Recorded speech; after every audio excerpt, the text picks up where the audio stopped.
দিনের এই বাংলাদেশ ইসলামের বাংলাদেশ হোক, এটা কি আপনারা চান? আগামী দিনের এই বাংলাদেশ কোরআন দ্বারা পরিচালিত হোক, এটা কি আপনারা চান? আগামী দিনে কোন নেতা এসে আপনাদেরকে কিনে নিয়ে যাবে সেই দুঃসাহস কি কারো আছে?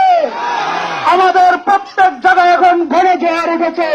আমি নকলা নালিতাবাড়ির প্রতিটি পথে পথে ঘুরে বেড়াচ্ছি। প্রত্যেক জনগণ জনতা আমাকে বলেছে, তোমাকে আমাদের পছন্দ হয়েছে, তোমাকে সাথে নিয়ে আমরা সামনের দিকে এগোতে চাই। কারণ তোমার অতীত ইতিহাস দেখেছি, রাজপথে তোমার ভূমিকা দেখেছি, কারাগারে তুমি ছিলে, সেখানে তোমার গল্প শুনেছি, প্রতি মুহূর্তে প্রতি অবস্থায় তোমার খবর আমরা পেয়েছি।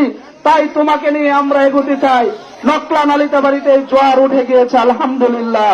আপনাদেরকে বলি, আর ভুল করব না আমরা, আর ভুলের কাছেও আমরা যাব না।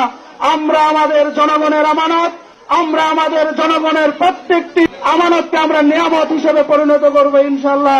আমরা আপনাদেরকে সাথে নিয়ে প্রতিটি মুহূর্তে, প্রতিটি সেকেন্ডে, প্রতিটি সময় ইসলামী বিপ্লবের জন্য, আল্লাহর এই জমিনে কোরআন দ্বারা সংসদ পরিচালনা করার জন্য ওয়ার্ডের মেম্বার থেকে নিয়ে শুরু করে উপজেলা চেয়ারম্যান, ইউনিয়ন চেয়ারম্যান, প্রত্যেকটি জায়গায় আমরা সৎ নেতৃত্ব প্রতিষ্ঠা করব, সেই আশাবাদ ব্যক্ত করে আমি আমার কথা এখানেই শেষ করছি। আমিন। আসসালামু আলাইকুম ওয়া রাহমাতুল্লাহি ওয়া বারাকাতুহু।